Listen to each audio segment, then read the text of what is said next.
Good morning to all and all present here. We all welcome you for the 5-day online national webinar on artificial intelligence and its multidisciplinary stances, WAIMS 2022. Moving on to the very first session, Dr.K.Thangavel.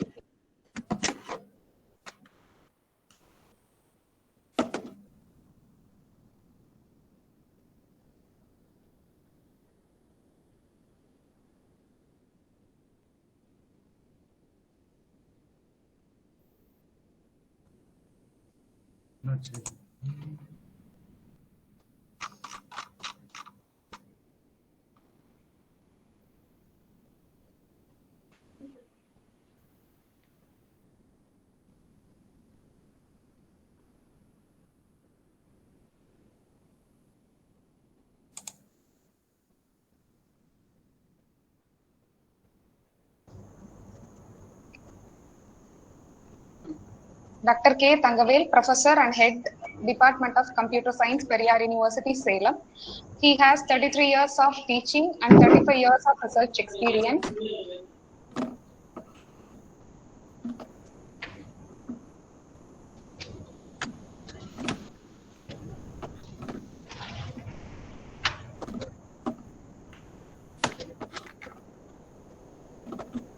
He has 33 years of teaching and 35 years of research experience, and his area of interest are artificial intelligence, machine learning, and optimization algorithms.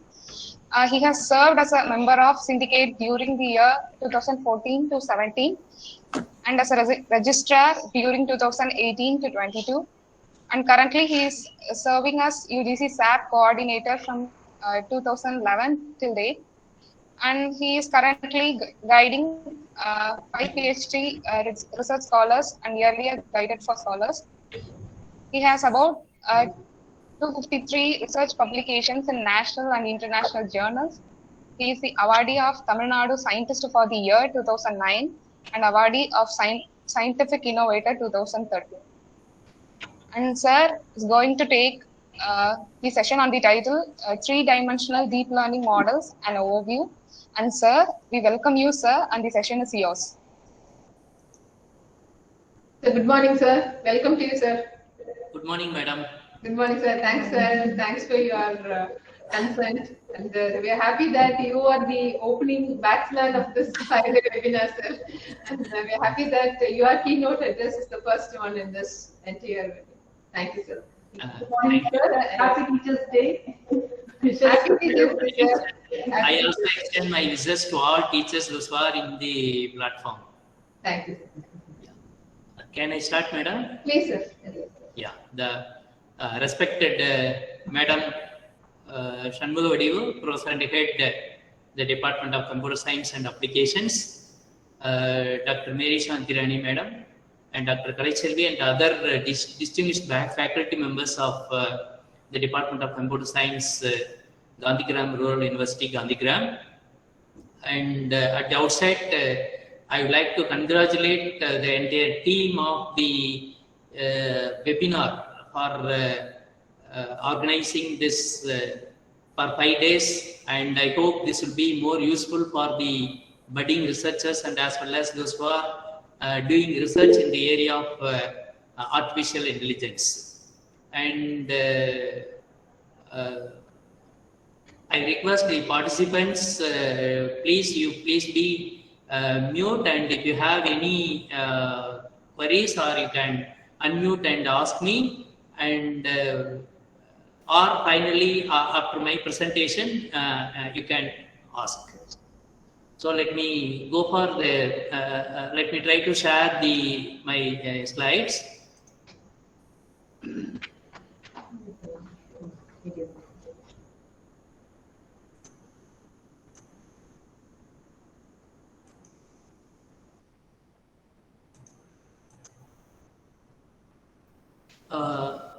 I hope slide is visible and I am audible.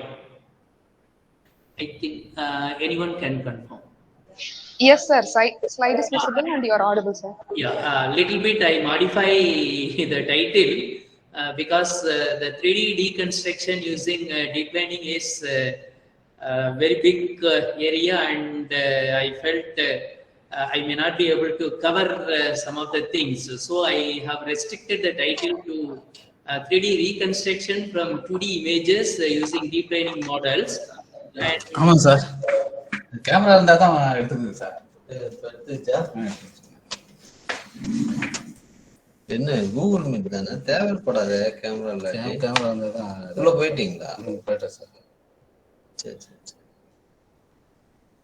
So I request the participants to mute your mic.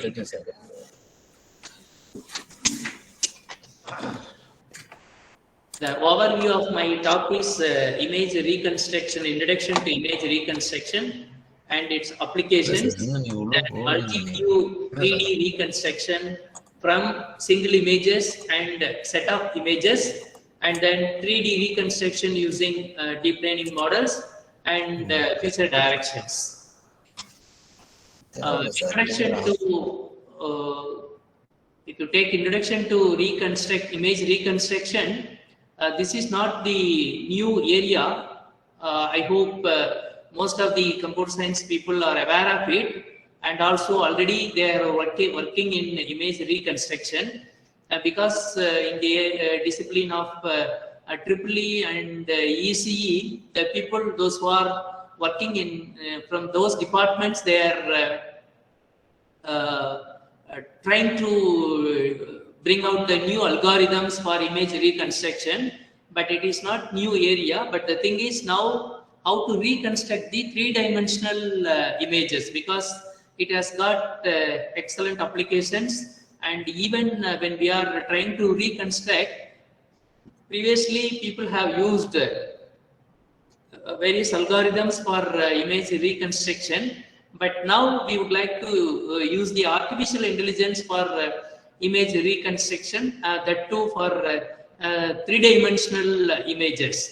Because you know, if you want to apply the artificial intelligence, and we should have huge number of database or huge number of data you may need for training the artificial intelligence system, then only we may be able to automate the entire process.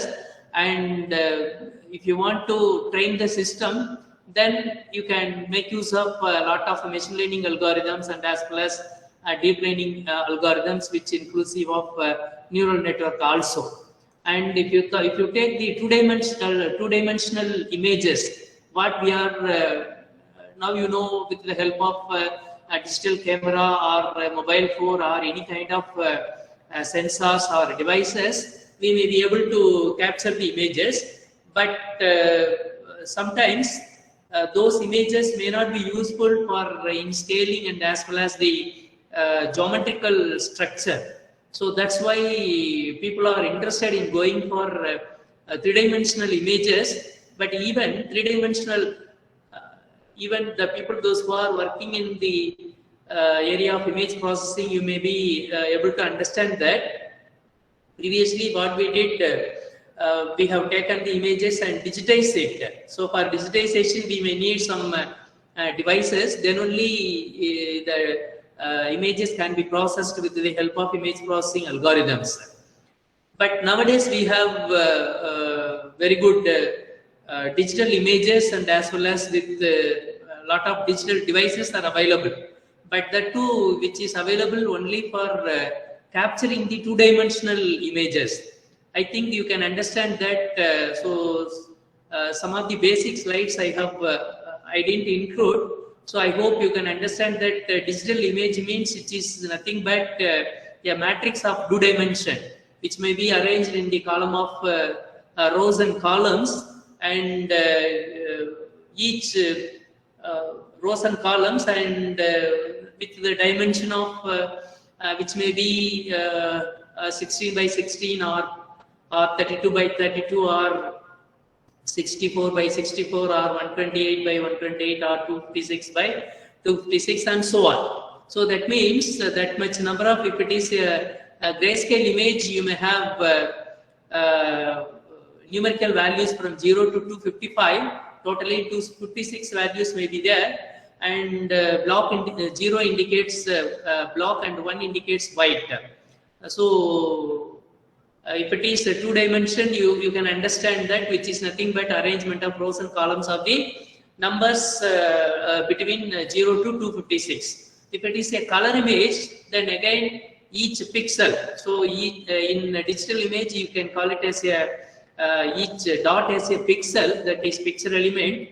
So whereas if you take the color image, it will be a vector. Each pixel will be a vector which may have 3 values, RGB, red, green, blue. So that is the difference between black and white image and color image. Even the people, those who are working in medical side or other applications, sometimes the color images may be converted into black and white with a suitable algorithm. Then the black and white images may be processed.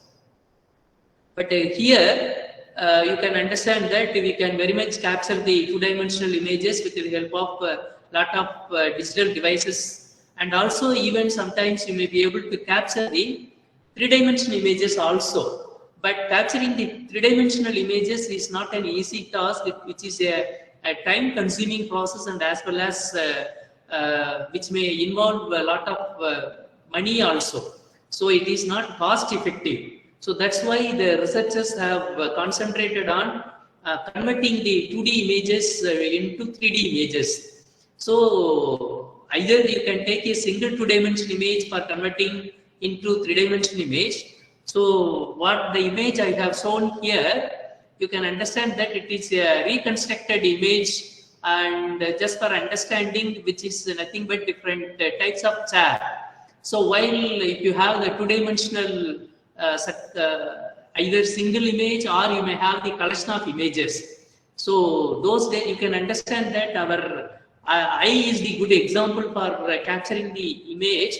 So but we have symmetrical two eyes. So when our eyes are capturing the image, and which you can call it as a stereographic, but just for understanding I am telling, but stereographic image means there won't be any lens, but now we are using the lens and all, and we are able to collect the good quality of images.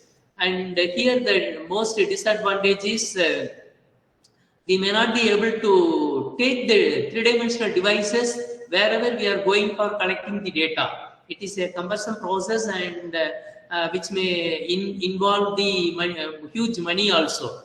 So that's why the computer science people are not only computer science people, mostly even mathematicians and engineers are concentrating on reconstructing the 3-dimensional images from a single 2-dimensional image, or collection of 2-dimensional images. And also you can understand that when we are trying to capture in the 2-dimensional images, you may capture from different views and points. So that is also most important. So when we are taking a photograph with our help of smartphone, instead of taking one photograph, you may take more than one from different views and points to get the good quality, and as well as with good orientation. That is most important. So why we are going for 3-dimensional image? So in 2-dimensional image, you can see only the 2 dimension, that is length and breadth. But the 3rd dimension, depth, you cannot get it from the 2-dimensional image. So that's why if you could include the depth feature also, in the image, then which may have a lot of applications. So because if you take the applications of computer vision from media, entertainment, and a lot of industrial applications. In media and entertainment, you can take not only for media and entertainment, the augmented reality and virtual reality is playing a vital role. So if you take the augmented reality, this 2-dimensional and 3-dimensional concepts are playing vital role, because after 2025, I think this image reconstruction, you can find it in all areas for constructing the images for various applications. And also, there are a lot of technologies available, but why we are going for this, as I said, this three-dimensional data is rich in scale and geometry information, providing an opportunity for a better machine environment understanding. So that's why the people are more interested in going for three-dimensional images. So as I said, instead of capturing the three-dimensional images, but a lot of techniques are available for constructing the reconstruction of the two-dimensional images from three-dimensional image from two-dimensional image. So different methods are available, like laser triangulation, stereoscopy, then conchoskopic holography and microinframetry. But these are all the traditional methods which are being used for image reconstructions. But nowadays, once if you are thorough in machine learning concept and the concept of artificial intelligence, then we can go for making use of the neural network and as well as deep learning. And these 3D construction methods are classified into passive and active. Actually, I have been motivated in this reconstruction recently. I am working in the medical images, and my group, my research scholars are working in the biomedical images as well. But recently I evaluated one thesis on this image reconstruction, and through which I have been motivated to work on this image reconstruction. And here you can see that this structured light, photometric stereo and LiDAR, these are all the active methods which are coming under active. And this under the passive, you can understand that shape from shading, shape from chill out, and shape from texture, shape from defocus and multi-view reconstruction. So actually this shape from shading is not new. Much earlier the people are working. So once if you are able to get the shadow, then you can understand if you move around the sunlight or through some light, you can see that the shade of our body or any kind of images. So once if you get the shade, from the shade you may be able to derive the shape. So that is the shape from shade, and these methods is shape from chill out and shape from, even once you have the texture. The people, those who are working in image analysis, will be understanding about the texture. And also the reconstruction can be done with the help of, through multi-view also. So as I said, the importance of reconstruction, which allows us to gain insight into qualitative features of the object. Because once if you have the data, then if you want to identify the hidden information from the data, you may apply the artificial intelligence method. So that's that data may be numerical data or non-numeric data or categorical data. But once if you have the data, then automatically, if it is supervised, definitely you may have the features. No need to bother about the feature. And if it is unsupervised, suppose if you are not able to get the decision attribute or class attribute, even sometimes you may have the features. But once if you have the decision system, that is information system with the decision attribute, you may go for classification. But once if you have the information system, that is information system without decision attribute, definitely you must go for clustering. Then only you may be able to identify the unknown patterns or most useful patterns from the large amount of data. Ultimately, the identified patterns may be used for taking the decisions, or which can be used for further analysis. And if you have the image, suppose if you want to process the image, sometimes you may not have the information about the image. So once if you have the image, then you must go for extracting the features. So without extracting the features, so if you want to extract the features, then you must follow the different steps involved in image processing. So image processing and image analysis. Once if you can understand the difference between image processing and image analysis, image processing means you may give the image as an input and you may get the image as an output. But whereas in the image analysis means you may give the image as an input and you may get the numerical value as an analysis.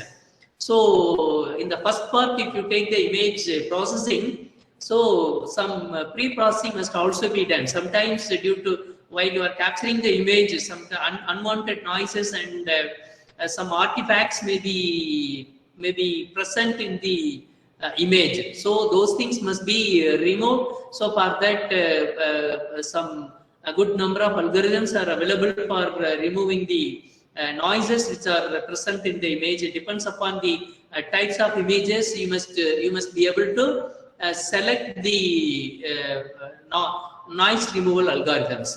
But whereas here, once if you remove the noise, then you can go for segmentation. So because these are all what I am telling is old concept. So before applying this deep learning, we followed these steps. Now, since we entered into this deep learning, we need not bother about this denoising again, even segmentation and other pre-processing in the even image pre-processing. But whereas if you apply the deep learning, sometimes the entire image can be given as an input. But sometimes you may face some issues. So that's why you must be able to get a good quality features if you want to further analysis, or if you want to take any decision or to understand about the image. Ultimately, we must be able to identify the patterns from the image. So here in two-dimensional image, the volume may not be you may not be able to get it because only 2 dimensions because of 2 dimension. Then the object relative position also you may not be able to get it in the 2-dimensional image. So that's why we are going for image reconstruction in 3D reconstruction. These are the different formats which are available in 3D images. Depth images, point clouds, voxels, meshes. Normally in 2 dimension, you may call the elements of the images are pixels, pixel element. But whereas in 3-dimensional images, we call it as volume elements. So the short form of this volume elements is voxels, and then depth images may contain the depth values of a scene in the form of distance from the camera in meters for each pixel in the image frame. So that is the thing you can get it, and this depth information from a scene hold immense value of many tasks like lot of applications you can see that. Self-driving cars, as I said earlier, augmented reality, then robotics. Suppose if you take robotics, where you can, the 3 important things are must for robotics, that is perception, navigation and planning. So for this perception, navigation and planning, this point, this depth is essential. Depth is essential, and also this about this meshes. Sometimes you can call it as polygon meshes. Yeah, polygon meshes, which is a collection of edges, vertices, and faces, and that together defines the shape and volume of a polyhedral object. Because in 3-dimensional object, this volume is most important. The convex polygon faces of the mesh join together to approximate the geometric surface, and which is similar to voxel. A mesh can also be regarded as a 3-dimensional point. So that's these are the different formats which available, which are available for 3D images.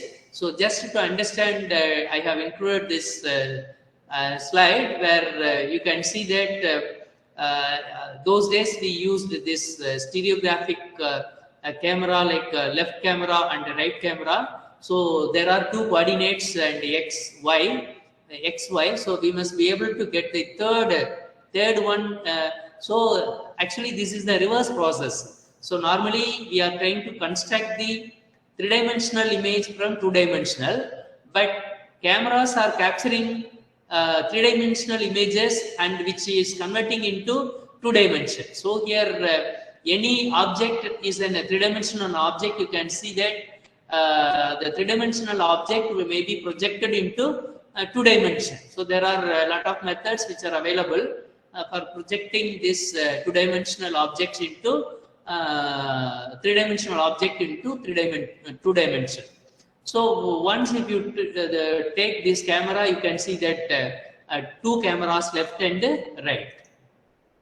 And but what we are going to do is in three-dimensional reconstruction, as I said, you may have a collection of two-dimensional images, but we have seen the disadvantages in the two-dimensional images.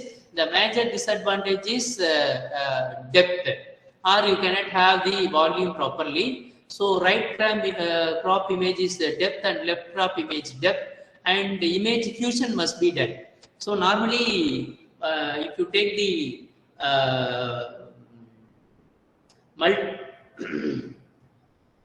what you call it as more than one modality, multimodal images. Multimodal images, image fusion is playing wider role, because you may extract the features from different modalities. Like suppose if you take, for example, biometric.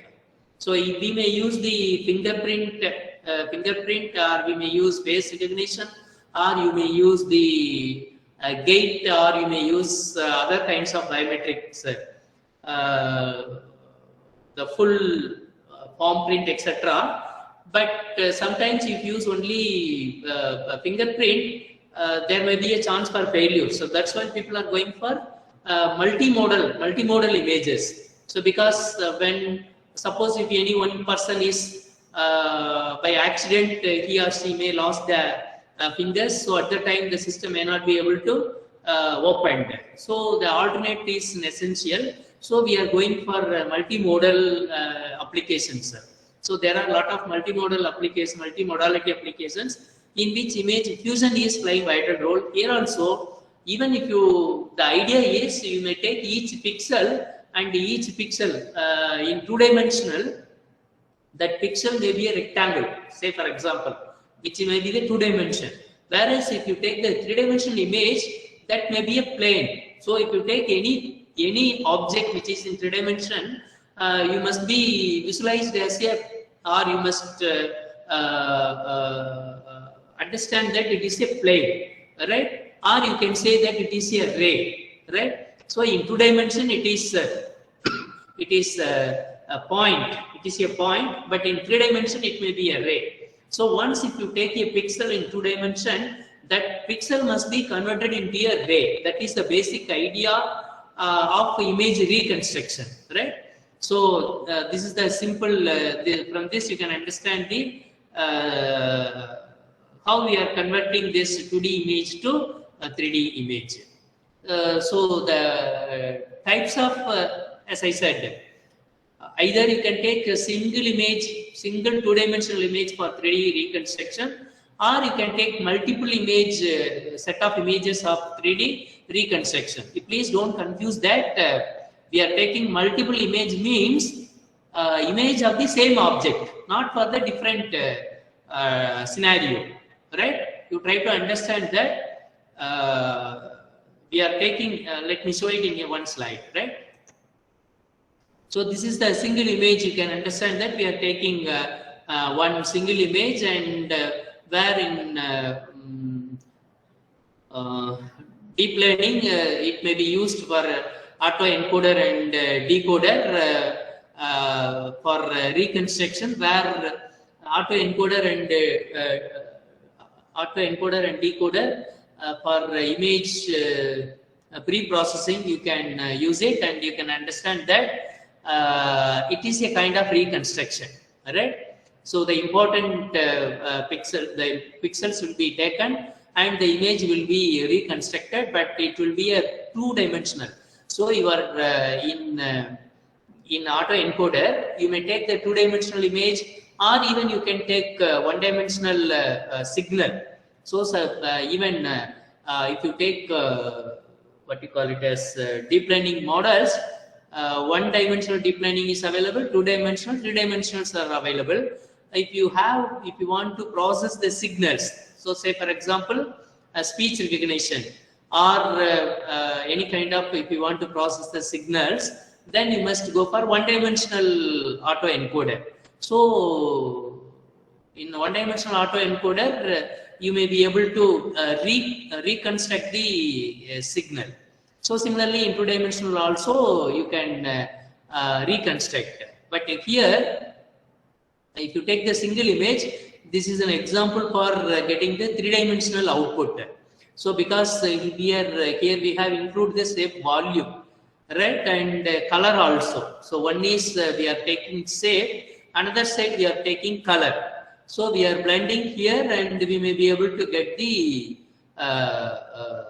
final three-dimensional image. Actually, the people, those who are working in media and entertainment sector, you might have heard about Blender software.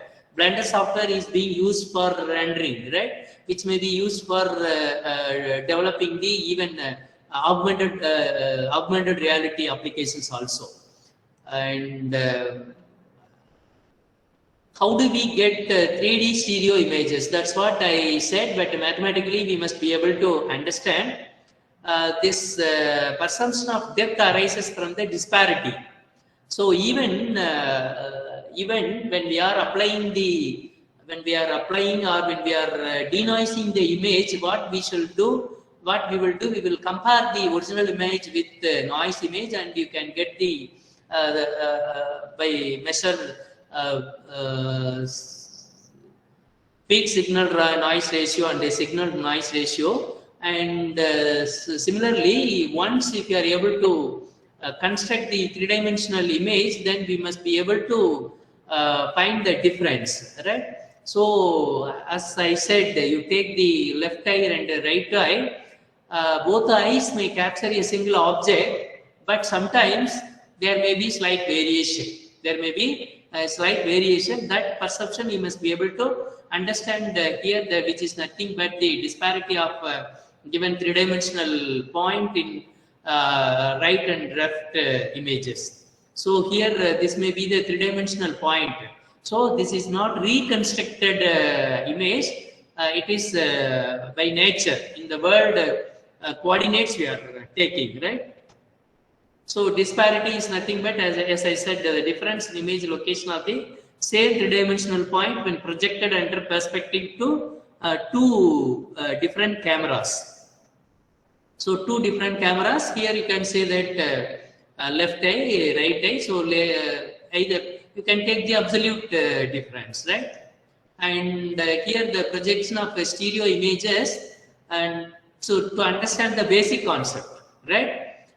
So this is the real point, and this is the 3D point, and here we are camera lens we have, and you can understand that this is the focal length. That is the difference between the camera lens and the object. So this will form a triangle. This triangulation is playing vital role in reconstruction. Triangulation is playing vital role, and this image of point P in front of the image, where you can take this as the x coordinate and this is the y coordinate, and this one is the third we want to construct. So here you can see that this is the axis of the real image plane, and this is the center of projection, that is the camera lens, right? And where this is nothing but the axis of the front image plane, where we can see that as per the triangle property xi by f. F is nothing but the focal length, or you can take this as the hypotenuse and base. This is hypotenuse, this is base, this is opposite.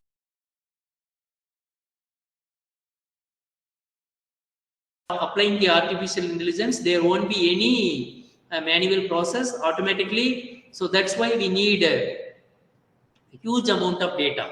Then only it will take all the combinations, and you may be able to apply the you may be able to get the appropriate geometrical structure, which may be more useful for real life applications.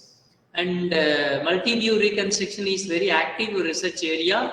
Not recently, we can say recently, for the last 15 years, last 5 years only, people are working on this. And that too, very recently, people started to apply the artificial intelligence for three-dimensional reconstruction from multi-view, right? And there are a lot of challenges. Again, in the case of this, even when you are taking the photograph from ordinary camera or digital camera or smartphone, there must be proper light and you must keep the proper distance, and the view is also playing vital role. Then only surface is also most important. Then only you may be able to get a good shape, right? So lighting conditions, because in two-dimensional scaling factor is lagging. In three-dimensional, you may be able to get the from small to large, you may be able to get it. So that's why this is one of the most important characteristics of three-dimensional image. And again, this is one of the most popular method, and it is most convenient to reconstruct the model 3D models, right? And why we are choosing this multi-view? Normally, this will work on daylight and as well as low light conditions. So sometimes in day also, you may not be able to get proper light. So, but this technique, not the traditional method, this multi-view is a recent technique for image reconstruction, and this technique even works even for the this daylight and as well as low conditions, and this is in contrast to shape from shading, because in shape from shading you may not be able to get the proper geometrical structure, and this photometric stereo, which we may not be able to work on sufficient lighting. So that's why this multi-view three-dimensional reconstruction is one of the best method or technique for three-dimensional reconstruction. And we are getting the sufficient data already. Lot of you can. I didn't give the addresses for three-dimensional. Different databases. Once if you put the search through Google, you may be able to get a large amount of databases are available, and you may be able to get good amount of two-dimensional data, multi-view data, two-dimensional data for multi-view 3D reconstruction. And even sometimes, even if you're not, you need not bother about the high quality of camera or the camera with high density, right? Because our smartphones are more sufficient sometimes if you want to take the real images, and if you want to adapt or if you want to test any kind of objects with reconstructed one. So here the thing is, again optimization is coming into the picture, that because I didn't include a lot of things, because within the limited period we may not be able to cover all those things. So once if you reconstruct, then you must be able to minimize the error, right? So that we shall see. And as I said earlier, there are a lot of applications for this three-dimensional reconstruction in healthcare industries, and then archaeology, then 3D printing. So 3D printing is the one of the area where it's emerging, and a lot of projects we are able to complete it within a short period of time. Sometimes it may take months together to construct the building, but if you go and adopt this three-dimensional printing, then it can be done within a short period of time. So now you can understand that mostly in medical and other areas, sometimes we may be able to construct the prototype. So it is not an easy task, and it may be a cost. It involves much cost, but the three-dimensional printing is cost effective and easily we can adopt it. And I need not specify the applications in healthcare. So once if you put in the Google, and you can see that the applications of augmented reality now, the new field is emerging in the name of immersive technologies. Even in one or two universities, actually, we also planned to start immersive technology through online, but due to some technical reasons and official procedure, we didn't start. So this immersive technology is an emerging area which has got a lot of applications, and this augmented reality now which is available in the form of extended reality, right? Extended reality. So suppose those who are not able to understand the augmented reality, let me show one video and you can easily understand. Suppose if you want to buy a dress, ready-made dress, you need not wear the ready-made dress, because when you are purchasing through online, you may not be able to, even this lens cut, I think some of you would have experience, but perhaps you may not know which technique they are using. So if you want to test the specs or whether it is suitable for your face or not, you would have experienced with a kind of system. Similarly, if you want to find the ready-made dress material or ready-made shirt or pant, so sometimes you may not be able to wear it in the through online when we are purchasing. Even when we are going for offline purchase, sometimes the shop people won't allow to to check the size and all. So at the time, this is more useful because easily with the help of augmented reality. So so that means the room may be original, real sense, and if you want to put one sofa set, whether that is suitable or not for this room, that can be experimented with augmented reality, right? So similarly in healthcare, I need not specify the application. Suppose if you want to know the cross section of the heart, it is very difficult for the to understand the cross section of the heart even for medical practice in us, but this augmented reality is an excellent technology where three-dimensional reconstruction is playing vital role. Similarly in archaeology also, right? Okay. Next, I told the advantages of this multi-view reconstruction, and yes, images are easy to capture and it is non-invasive, and we have already a lot of databases which are available in this. What are the real challenges? This also I spelled out, and matching it is very difficult. So for that we must go for optimization. Then problem of finding which pixels in the neighboring images corresponds to the same three-dimensional workshop. It is very difficult, and correlation based or feature based may be used. So this is the highly challenging research area in image 3D reconstruction, and in 3D reconstruction lack of texture, because once the images are textured, so because in image processing texture analysis itself is a challenging research.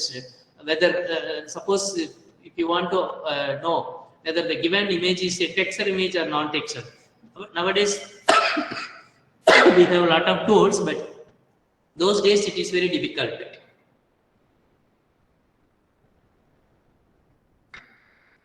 Of course, in low-end systems, it is very difficult to process. You know that for even image processing, it is very difficult to process a huge amount of images in a low-end system. So you certainly may need high-performance computing or high-end system for further processing. Then the 3D reconstructions are, you can classify into volumetric approach and image-based reconstruction. That's what I said. So surface extraction based on the cost function, which is computed on volume, and here image space approach. Again, in volumetric approach, surface evaluation approach, and this extracting a set of feature points and fitting. So we are mostly concentrating on this image-based reconstruction rather than this volumetric. So those actually the camera which may not have the lens is known as the pinhole camera. So those days people have used, and to understand the basic concept I have included. I'm sorry because due to the lack of time and my some medical health condition, I am not able to include the original images. Just I have taken the images from various papers and included. So it may be sometimes it's not clear or it's not you can understand, but I think that this is visible, and here you can understand that this is an equation behind the reconstruction. This is the equation behind reconstruction. This we are going to construct. So here you can understand that this is the principal axis, this is the image plane, and this is the camera center. So we are able to capture the image where we can understand the geometric structure of this, what we discussed earlier. This already we have seen. This is the focal length. So the focal length means, so here this is the focal length, right? Focal length and principal axis, and here F is the focal length and C is the principal axis. R for rotation, T for translation. Actually what we are applying again the computer graphic concept. Interested in this is outside, this is inside. Focal length is the distance between the aperture and the image plane of focal, right? And here the projection matrix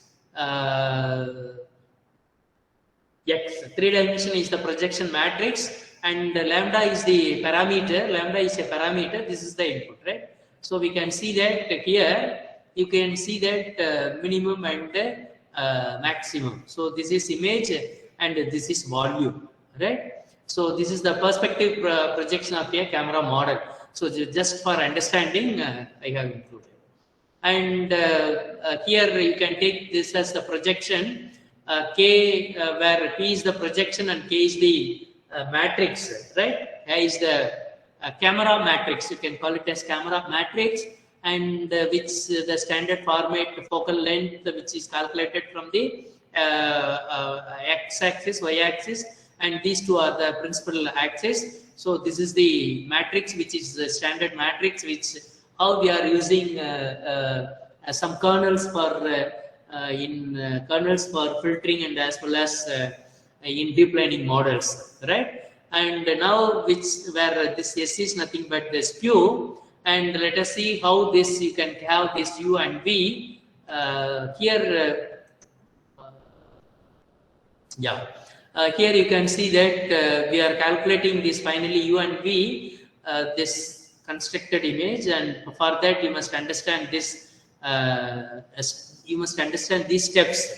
So here actually this is the third dimension we need. So this is we have to compute. So already we have X, Y.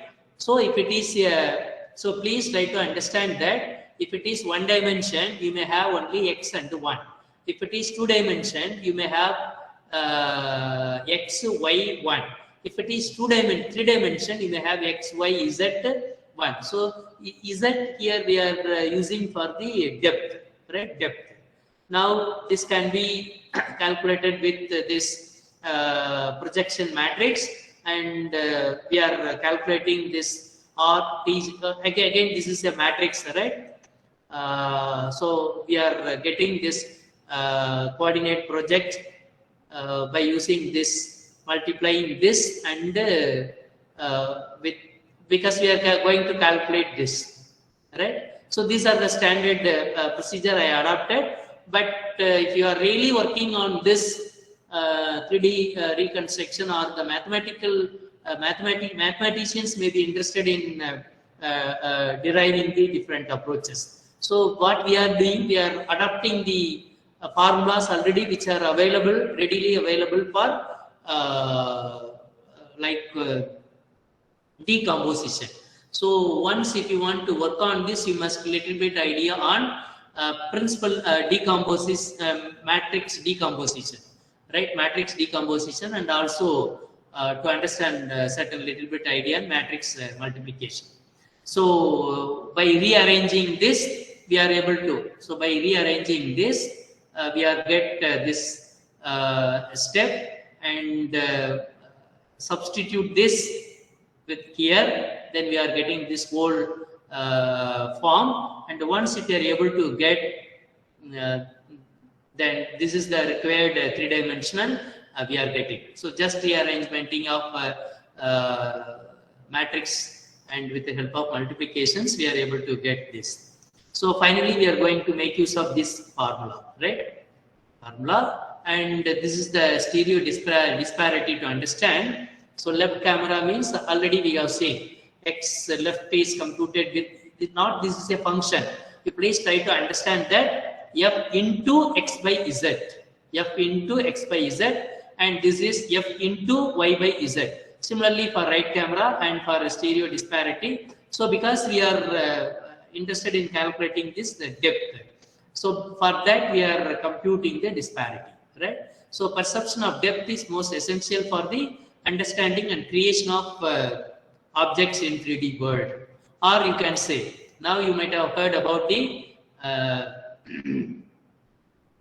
metaverse, right? Where if you have the space, really you can enjoy, right? Okay, so already we have discussed about this triangulation. This is multi-view triangulation, and for that different methods are available. Smedian point triangulation, linear triangulation, and optimal triangulation. And to mention a few, I have included, and lot of methods are available. So here, this is the standard equation. The meaning of this: projection of x on the image plane of the ith camera of the projection pi. So because we have multiple views, where, as I said, lambda is the scaling factor and ui is the observed image. So that's why here I said.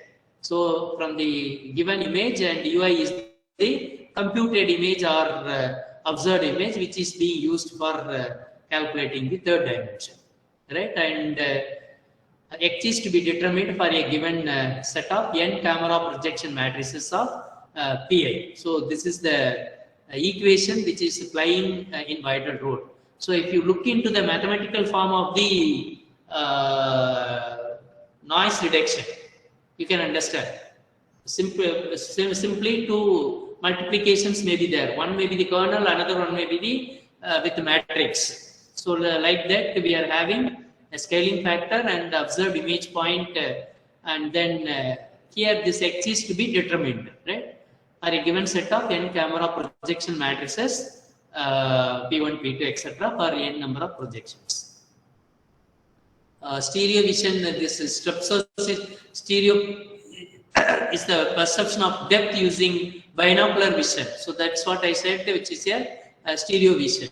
And one of the depth cues means you can say different patches, or we can say different models used by humans and other animals. So other depth cues which include the size of objects, texture, linear perspective, and motion parallax. And the linear camera model already we have seen. That's what to understand this, I have included this. So symmetrical, this already we have seen, right? This also already we discussed, and how we are calculating this u and m. Previously we have seen in the matrix form, and here in terms of mapping, we are able to see that just we are multiplying this with x, right? X is given by already, we have seen x and y, so we are able to get similarly for right and left images. So this is geometric primitives, and one thing, as I said, ray, here we are simply making use of the concept of convex. So this is nothing but convex. If you understand the definition of convex, so because the sum of these two may be equal to 1, and this is an equation to represent the a segment. Suppose if you want to check whether the given set is a convex or not, if you take any 2 points, the line joining 2 points, which is known as segment, the segment must be within the set. Only you can say, then only you can say which is a convex set. So similarly here we must have 3-dimensional points and some 3 lines and plans for 3 dimension, right? For in 2 dimension it is line, in 3 dimension we have plan, right? And for translation and for projection, again these are all the graphical. I'm sorry, this is computer graphics. Then you can understand. And yeah, actually we are not at all entering into 3-dimensional deep learning. Just we are entering into that. Now, what is the difference between? So let us assume that you are aware of that this convolutional neural network, right? Because I think in some session this may be covered, and once if you want to understand this convolutional neural network, you must have the little bit knowledge of the neural network, at least back propagation and the self organizing map. You must know at least our feed forward neural network. Then only you can understand the convolutional neural network. So as I said, here in 2-dimensional input and output data, which is 3-dimensional. So already I said in 1-dimensional it moves in one direction, which may have in 2-dimensional, which may move in 2 directions, which may have input output data, which is 3-dimensional, and in 3-dimensional you may have 3 directions, and you may have 4th dimensional, right? So mostly used in 3-dimensional image data like MRI, magnetic resonance image, computer tomography, and videos, right? So these are the algorithms which we are mostly using in deep learning models, and the convolutional neural network, long-term memory network, and recurrent neural network, generative adversarial neural network. Actually, this GAN is playing vital role once if you have the less number of images, because normally we are not able to get more number of images for certain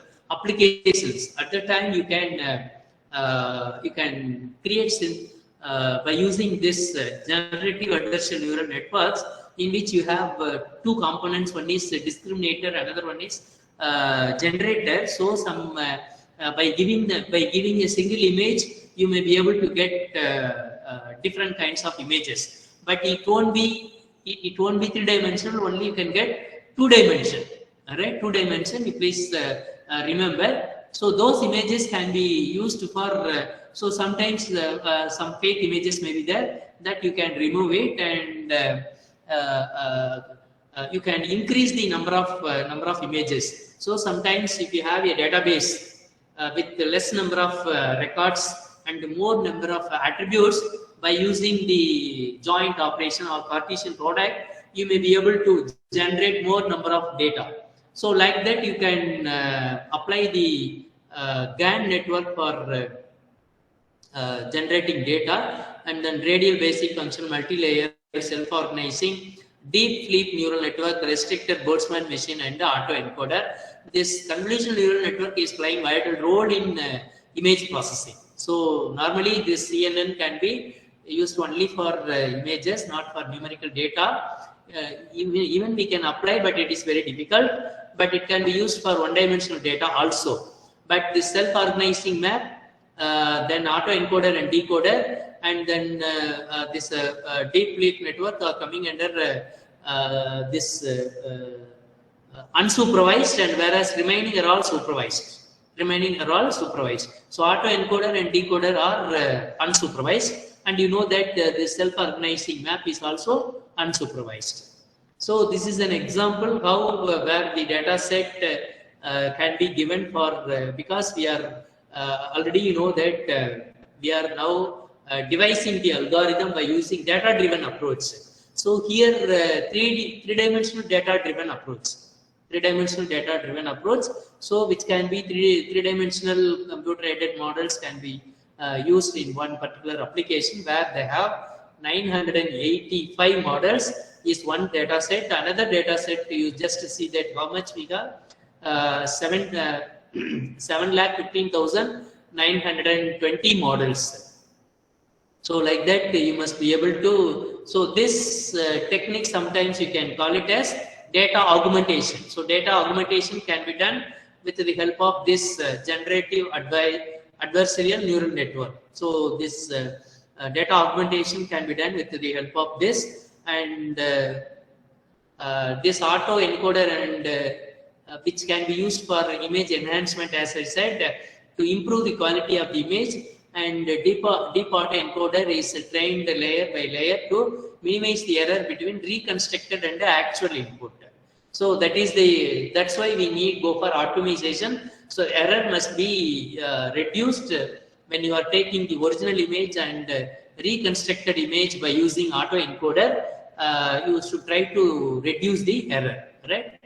And this is an example, or we can say the architecture of the image, deep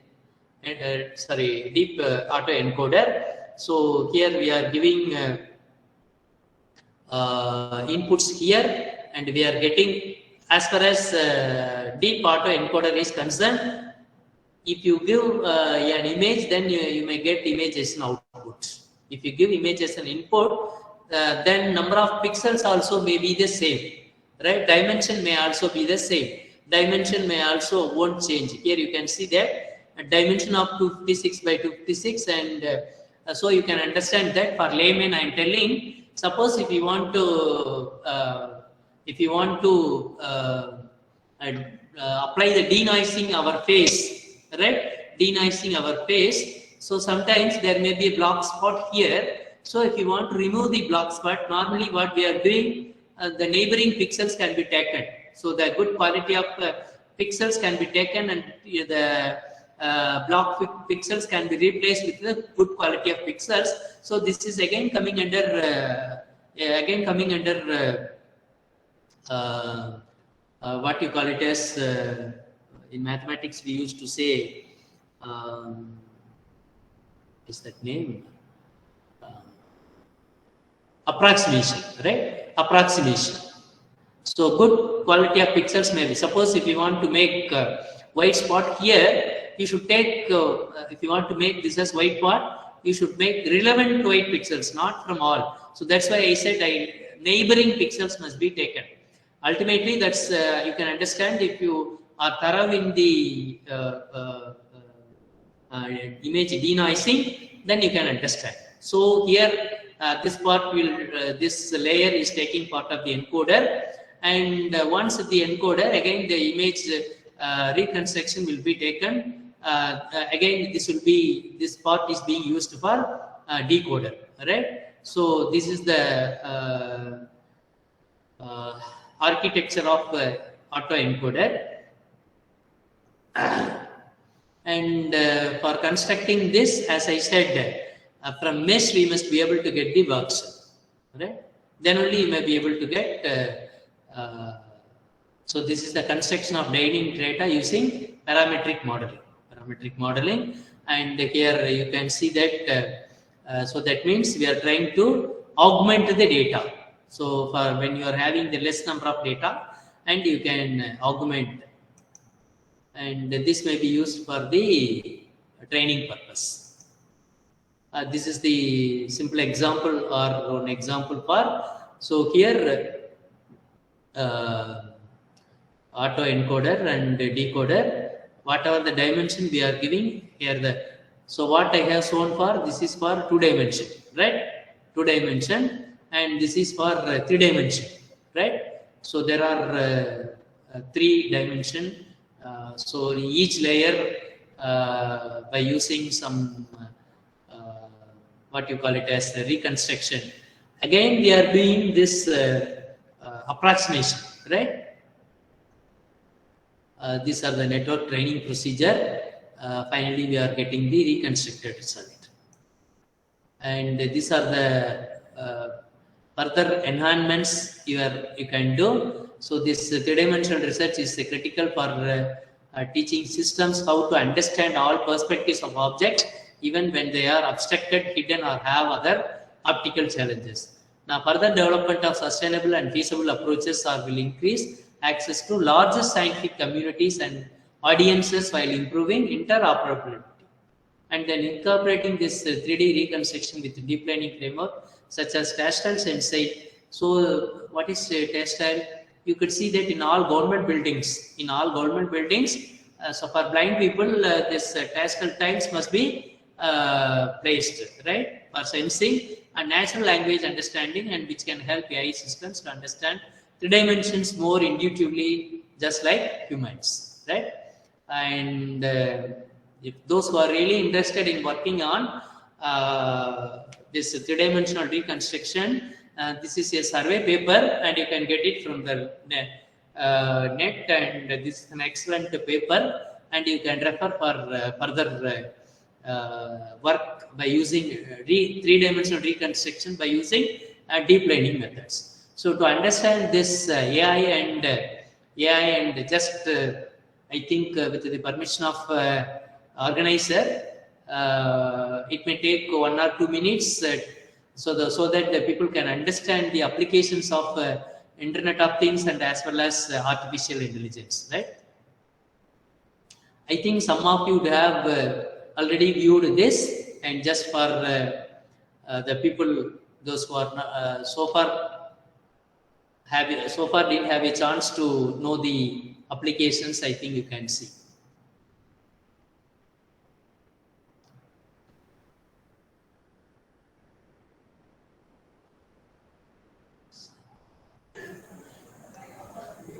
So thank you, sir, for your highly resourceful lecture.